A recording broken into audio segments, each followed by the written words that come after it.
Hindi ko pwedeng kainin to. Siyang jelly ace. Sobrang ganda oh. Tingnan mo naman. Mga mima. Meron na naman tayong mabubudol ngayon. Ito yung Crystal Candy Gem Box. For only 229 pesos, meron na kayong 5 pieces nito na sobrang lalaking gems, crystal gems na candies. So na-intriga tayo dahil napa-checkout na ako nito dahil sobrang trending nga naman nito sa TikTok at everything. Kaya so sobrang trending nito, mag-checkout na rin kayo. I-click nyo lamang po yung yellow basket. Mga mima, bubuksan na natin kasi para siyang PR package na ano. So ayan, bubuksan na natin. May nakalagay siyang thank you sa harap ng box. Tapos ayan, ito na yung pinakalaman niya sa loob. Sobrang ganda ng lalagyanan niya. Pang ano siya, pang regalo. Pwede rin siya pang regalo mga mima, pang birthday parties and everything. Dahil sa sobrang trending nito sa TikTok, napabili na ang lola nyo. Ayan.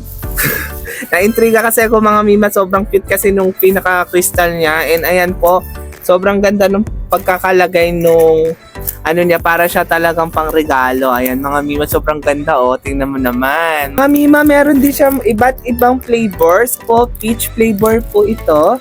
Ito naman po is red grapes bliss. Ito po, raspberry flavor. Ito naman po, blueberry flavor. At saka ito pong pinaka-last niya, Tutti Frutti flavor. Sobrang gaganda ng mga design niya mga mima. Aesthetic na aesthetic, pang design talaga sa room nyo and everything sa table. Tutti Frutti muna itatry natin mga mima ha. Ayan mga mima, binuksan ko na siya. Tutti Frutti to mga mima. Ayan, ay natatanggal. Ito po yung itsura niya. Papakita ko po sa inyo. Ito po yung pinaka-itsura niya mga mima. Sobrang cute niya, sobrang aesthetic niya. Pwede siyang pang display talaga. Parang hindi ko pwedeng kainin to mga mima, pang table setting na design, pang aesthetic mga mima, pang sosyalen, mga ganyan. Kanina nahahati pala to, oh, tingnan nyo, natatanggal siya. So itatry na natin, itry na nga natin, nakaka-intriga na yung ano neto.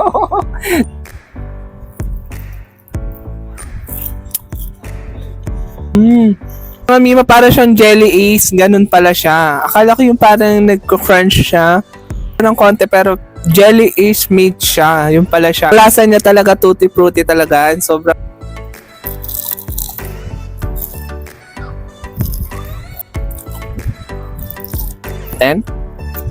tsura nung raspberry flavor. Mima, sobrang presentable. Di mo siyang iwan mo na lang doon para pag may dumating na bisita, o diba, sobrang cute at sobrang ganda nung design niya. Sobrang sarap ng raspberry. Ang strong ng flavor niya.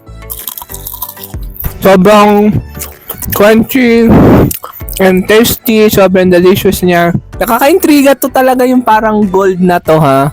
Nakaka-intriga yung parang gold na yan. Pero purple yung color niya. Ang ganda ng pagkaka-design niya mga mimo, oh, di ba? Sobrang powerful ng design, pang decoration talaga sa lamesa mga mima. Crunch ka nito, talagang yung mga ganun siya.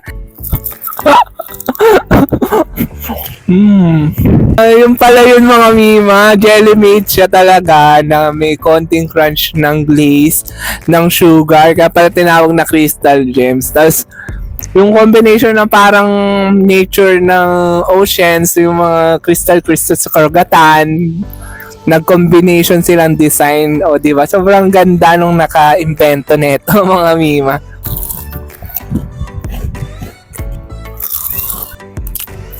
Powerful yung pagkakagawa. Pero mga mima, made in jelly yun na. Made in jelly siya. Wow, nakaka-refresh yung pinaka-flavors niya mga mima. Para kayong nabuhusan ng ocean. Sobrang powerful ng pagka ano niya, blueberry kakagawa niya.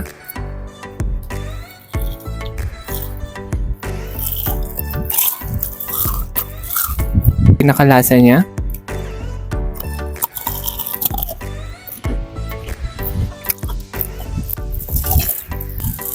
Siya pan display. Yun lamang po sa lahat ng magche-check out mga Mima, i-click nyo lamang po yung yellow basket dito sa baba para makabili ka rin.